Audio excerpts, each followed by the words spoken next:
Hello everyone, and welcome to another segment of the East Brunswick Advisory Health Council's Wellness Spotlight. We're surrounded. They're in our home, at work, and at play. Never before in the history of humankind have we been exposed to such a variety of environmental toxins. These can have devastating effects on our level of health and wellness. What are these toxins? How do they enter our body? And what can we do to reduce our exposure to them and support better health and wellness? Today on Wellness Spotlight, my guest is Iris G. Udasin, MD. Dr. Udasin is an occupational and environmental physician and a professor of environmental and occupational medicine. She's the medical director of the Clinic at Environmental Health Sciences Institute of Rutgers University. Dr. Udasin graduated from downstate in New York and completed her degree in internal medicine along with additional training in occupational and environmental medicine at Rutgers. During the course of her career, Dr. Udasin learned about healthcare delivery. She was asked to develop a plan to offer occupational health services for all of the healthcare campuses in New Jersey and became Director of Employee Health for the Piscataway, New Brunswick campus, formerly UMD-NJ Robert Wood Johnson Medical School, now called Rutgers Biomedical Sciences. In 2003, she was asked to develop the clinic at Rutgers to become the site where New Jersey rescue workers at Ground Zero were cared for their illnesses due to their exposure at World Trade Center after 9/11. Dr. Udasin provides direct patient care and also performs research concerning the health effects of World Trade Center responders and the health concerns of healthcare workers. A professor who instructs medical students, graduate students, and residents, Dr. Udasin is with us today to share her knowledge about how we can improve our health and promote wellness by reducing our exposure to environmental toxins. Dr. Udasin, welcome to the Wellness Spotlight. Thank you. You're an East Brunswick resident, yes? Yes, that's correct. How long have you been living in town? We moved into our home in 1986. And you've seen a lot of changes in East Brunswick since you've come here. Absolutely. Tell us a little bit about your background and experience, Iris. Are you originally from New Jersey? Originally from Long Island. Grew up in Long Beach, Long Island. Went to Stony Brook undergraduate, downstate for medical school. Rutgers University made my husband and me an offer that we couldn't refuse to come here and be internal medicine residents, and I never left. Now, at the time that you went to medical school, there weren't too many women that chose a career in medicine. What was it that attracted you? When I was growing up, my grandparents lived with us, and my grandfather had Parkinson's disease. And when I was in the 8th grade, my mother was a teacher, and there were no cell phones. I get home from school, junior high school. I find my grandfather lying on the porch. He couldn't get up because he had Parkinson's disease, a neurologic problem. Oh my. And 13-year-old Iris picked my grandfather up, brought him into the house, cleaned him off. I called the family doctor and I said, Grandpa fell outside. I cleaned him up, but I think he should be checked by the doctor. And I said, this was before the days of cell phones. I called he said, call a taxi cab and come to my office. I said, your grandfather's talking. I said, yeah, he's talking. I said, good, then you can come to my office. You don't have to call an ambulance and go to the emergency room and leave a note for your mother, because I couldn't reach her because she was coming home from school where she was a high school teacher. Brought my grandfather to his office. My grandfather was in good shape. The doctor said, well, you did a really good job. I don't have that much to do. You should be a doctor. Okay, and the rest is history. That's right. So what drew you into occupational and environmental medicine? So when I was an internal medicine resident, working very hard, and then my daughter was born during my third year of internal medicine residency when I was almost finished. And when I came back to residency after she was born, going into the intensive care unit, seeing all these people with horrible tubes coming out of every orifice, I said to myself, I said, you know, I really don't like sticking tubes into people. I'd rather be able to figure out how to keep them from needing all these things.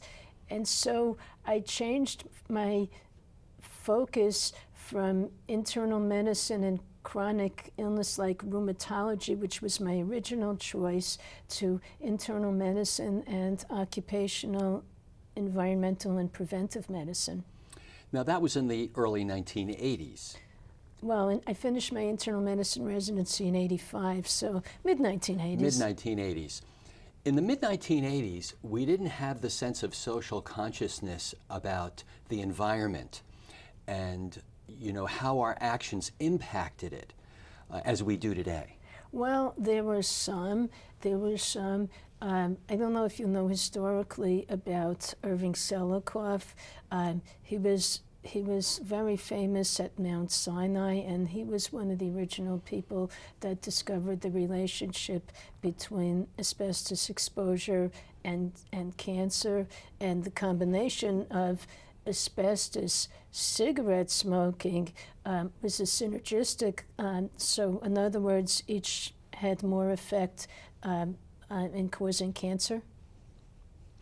Tell us what you do in your practice, because you, in addition to being a professor, you also take care of people. What does your practice consist of primarily?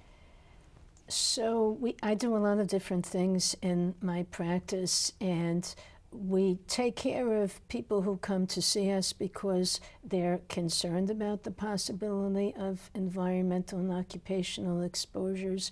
But my two main concentrations, one is on the healthcare workers of our own medical school, so protecting doctors and nurses from illnesses. And lately, since 2003, I've become the New Jersey investigator for the medical monitoring and treatment program for the World Trade Center responders. So I spend a lot of my time treating the rescue workers who were exposed to the toxins at the 9/11 disaster site. You know what, and that concerns me too, because as we discussed earlier off camera, I was one of the ones who was an early responder and took care of some of the rescue workers there. And you know, I understand that we've been exposed to a lot of very harmful things. Could you talk a little bit about that? So I'd like to say something about route of exposure first, in the more generic sense, because this is what I think about in my practice and how it applies to the World Trade Center. So a lot of ways people get exposed to illnesses. You can have skin contact with something, you can breathe something, you can eat something. So put Ken at the World Trade Center as a chiropractor helping people. So the first thing is perhaps you had skin contact with some of the substances, and that's not necessarily the worst thing that can happen. The big thing that I see in my practice is people who had a lot of respiratory exposures. And when I'm seeing someone who's not a World Trade Center responder, I can sometimes interrupt the exposure so that people don't have it. But the World Trade Center patients have already had the exposure. And so those patients, I sit there and I think about how badly they were exposed, what their consequence of their exposure is, and then I figure out what to do with them depending upon what I find wrong with them. And you were lucky, you were there during the rain. The people That's who right, were it rained there, when I was there. the people who were there for the first 4 days had an enormous exposure, and towards the end of the 4th day there was a rain event which somewhat decreased the exposure, but still my patients were there for many, many months and had a lot of exposure. a lot of the firefighters that were there. So firefighters knew a lot more about protective equipment than anyone else. So you see a firefighter, they go to a fire, they go to the World Trade, they're carrying an air pack, they're wearing a mask, they're wearing a hard hat. They do the best they can to prevent exposure, although the working conditions there limited people's ability to use protective equipment. At least the firefighters understood the protective equipment. A lot of my patients, though, are police officers, healthcare workers that were other healthcare workers, doctors, nurses, chiropractors, etc. Or I have a lot of people that were laying down the communication stuff there, or maybe they were iron workers torching things.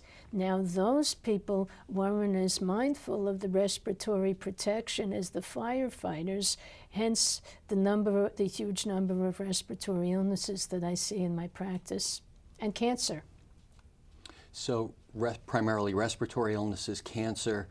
Could you talk a little bit about the role of immunity and the body's capacity to resist the effects of chemical stress? Because, you know, it's, I guess, how your body responds is a factor of your exposure, and it's also a factor, I guess, on how healthy and strong your body is and its resistance to these things. So, of course, some of that is the subject of the research that we're even doing now, because many immune factors are identified and many are not identified. And this is the reason why, if you're a healthy patient and you were at the 9/11 site, I would like you to come into my practice, because I want to understand what it is that you did and the other guy didn't do. So a lot of that is research that just needs to be done. We can't legislate people to take care of themselves. We can't require people to take good care of themselves. However, you and I both, as health professionals, do the best we can to stay in good shape and set a good example for our patients. So that's a very non-specific answer to that question, because we don't exactly know what causes someone to have a good immune system versus a bad immune system. But we do know a lot of important wellness things people can do. They can get a good night's sleep. They can eat the right foods. They can exercise. They can do all kinds of things like that that can, quote, build up the immune system. But what it actually builds up is the subject of a lot of people's research. Yes, and I also think there's a very strong role in making sure that energy between the mind and body is permitted to flow without interference, because that's what's mediating and controlling all of the functions and processes inside. Well, that's why I enjoy running. Now, you, as an East Brunswick resident, you might actually see me running in my my nice pink running outfit, which I have bright colors so they can see me in case I'm not running fast enough. So, you know, we talked about the World Trade Center responders. What other occupations tend to, you know, in addition to healthcare workers, would you say have the greatest exposure to toxins? Well, that's a big question. So the I'd like to start with what I like to call factory workers.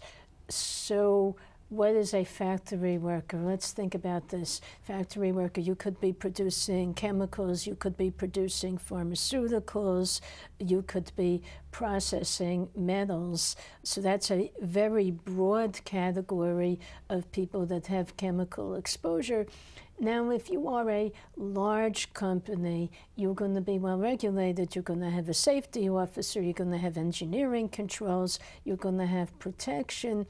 If you're a small company, not so much. Mm-hmm. The next sort of profession I'd like to think about is construction and demolition.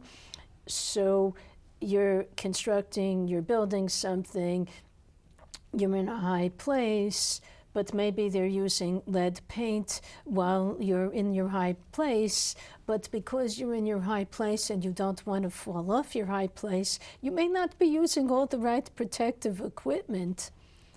You could be doing demolition. So demolition, you're blowing up a building, you're certainly exposed to an awful lot of things as part of that. You could be working around asbestos. Who works around asbestos these days? People in construction, people in demolition, but people in maintenance work around asbestos. People in automotive shops work around asbestos, brake repair, transportation industry. We don't have a lot of miners in New Jersey, but mining is certainly an industry that's fraught with exposure to toxins. Generally speaking, is it more toxic to work indoors or outdoors? Generally speaking, I would say indoors with poorly ventilated areas. However, if you're somebody that's really working around traffic all the time, outdoors could be a problem, but generally indoors. And what I'd like you to think about, if you were my student in one of my classes, so let's just say you're a company and you're moving things from place to place in the company, and you have all these kind of loading and unloading vehicles, and you're working in a closed space with the loading and unloading vehicles, and you're not ventilated to the outside air. So you've got exhausts from the motors, you've got whatever operation is going on inside, and maybe it's cold outside, so you don't have the doors open, so you've got all the people breathing in all these noxious things. Aside from factory workers, people who do administrative tasks, people who do office work, what type of exposure do they have to environmental toxins?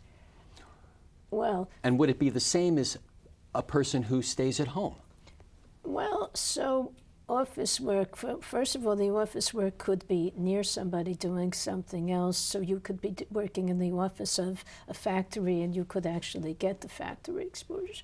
But if you're an office worker in, I don't know, a random large building, large insurance company or something like that. So there are some issues of ink for the copying machines and stuff like that. Oh, really? That are used more than you would use in your own home because you're using them industrially. So you might have some exposures like that in a setting like that. You may have people that don't do well with other people's perfumes and fragrances if you're in an office compared to working by yourself.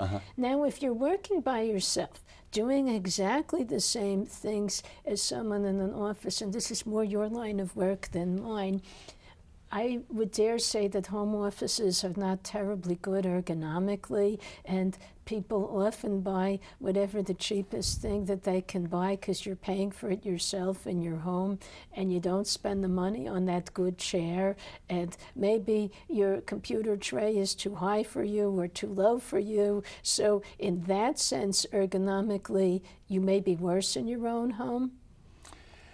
You know, I've heard that certain carpeting can be very toxic. Is that true? Or, what type of carpeting should people look for that is considered more environmentally safe? And the padding? Yeah, so it may not necessarily be the carpeting itself. It may be the things that are in the padding. There's things like formaldehyde that could be in the padding, and you certainly can look for greener products. But in terms of carpeting, I often think about carpeting that's contaminated with water damage, and that makes me think about mold. So mold can be a problem in a home, mold can be a problem in an office. So most of the time when I think about a problem with a carpet, I think about mold. And the respiratory problems that can result from that. Right. And the respiratory problems from mold are not such a simple answer. Mold, if you have a mold allergy, that's relatively simple, and you can have an allergy test and you can see the allergist and you can rid yourself of the mold. There are certain species that people are commonly allergic to in mold, and that's a relatively easy thing. But mold produces sort of toxic solvents, and there are people that are highly irritated by the solvents. Those effects are more subtle and not always easy to diagnose. You could have mold in the home, you could have mold in the office, you could have mold in either place. Is there a green way to get rid of mold? Because I understand that the treatment for getting rid of mold is to scrub the walls down with bleach, which it can be even worse. So, right. So, probably the greenest way to take care of the mold is to get rid of the sheetrock altogether, because you take that, instead of taking the sheetrock, washing it with bleach, if you can just remove it and replace it with a new sheetrock, that's probably the greenest thing to do. Is that always the most practical thing to do? It depends on where it is in the building envelope. So what I tell my patients that have mold problems in the home is to really get a professional to come in, because the one problem about using the bleach is irritating, but the other problem is that it's not a permanent solution and the mold can come back. So you want to get somebody that's really certified in doing a proper home assessment. So number one, you solve the problem, but number two, you keep your house intact, and number three, you don't waste money doing the wrong things about mold exposure. What are some of the biggest environmental offenders that people keep in their home? The biggest environmental offender of all is cigarette smoke. And that's something we can control. So if one person is a cigarette smoker, everybody else in the house is exposed to cigarette smoke, and that's the biggest thing that we have in our own house that we can do something about. Within our home, irritants, cleaning products, solvents, paints, pesticides, all these things are things that people keep in the home, and I think all those things are best sold in very small sizes, so that if you need to use it, you use it, and then you get rid of it. It's better than keeping things around. Interesting, when my father-in-law died in 1978 or 79, in any event, we found DDT in my mother-in-law's house. Oh my. Now, I don't know why it was there and when it was bought, but when my husband and I were helping clean up her house, we found DDT.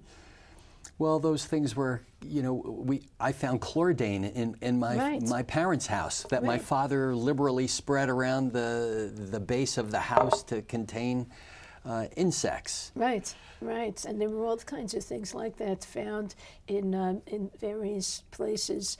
So I think if you have a pest problem, you're best off to get a professional to come in and deal with it, and not have some product lying around your house for a child or an animal to find, or to expose yourself if you don't have it covered properly. I think people should get rid of things like that when they don't need them anymore. It's becoming very popular now for people to do green cleaning. What are some of the best things for people to use as a substitute? For example, what do they bathe with? What kind of soap? How do they wash their clothes? How do they clean their floors and their carpets? So one of the things that you want to use are what would be called mild soaps that aren't contaminated by a lot of fragrances, antibacterials, and most of all, you want to use good old-fashioned force when you're cleaning something, pressure, scrubbing it by hand, gets rid of an awful lot of things. Trying to avoid the ammonias and the bleaches, and as I said, the antibacterials. I was actually on a panel a national panel to review the antibacterials, and one of the things that we discovered in that, while they may cause unnecessary harm, one of the other things is they don't actually work all that well.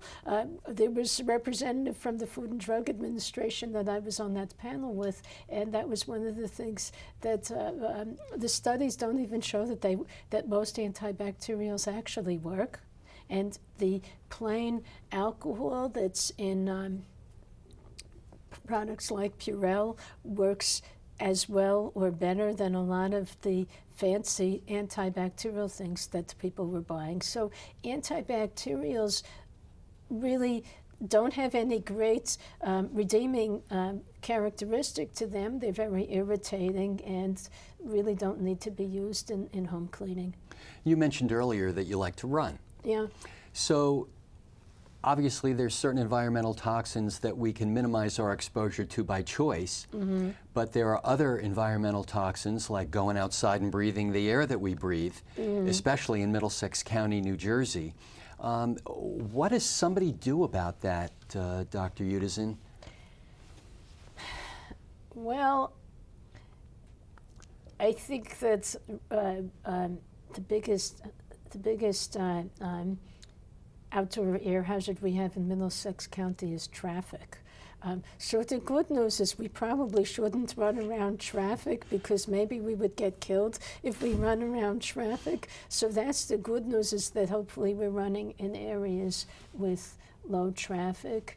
The good news is that we have active state health department that does go out and do measurements to prevent companies from toxic emissions, so to speak. But again, the biggest source of pollution in Middlesex County is outside is vehicular traffic. And for the things that you can't avoid, then it goes back to what we were discussing earlier about fostering higher levels of natural health and wellness by pursuing things that complement a wellness lifestyle. You know, good energy, eating right, exercising, getting your rest, thinking, all the stuff our moms and dads taught us when we were kids. We learned them in kindergarten. And thank you for the great work that you do, and especially Dr. Udasin for appearing on Wellness Spotlight today, and you know, with your busy schedule and everything that you do to take time out to be able to share your expertise with the community on Wellness Spotlight. Thank you for being here today. Thank you for having me. This concludes another segment of the East Brunswick Advisory Health Council's Wellness Spotlight. I'm Dr. Ken Freedman, President of the East Brunswick Advisory Health Council, with Dr. Udasin advising you that wellness works when you work it.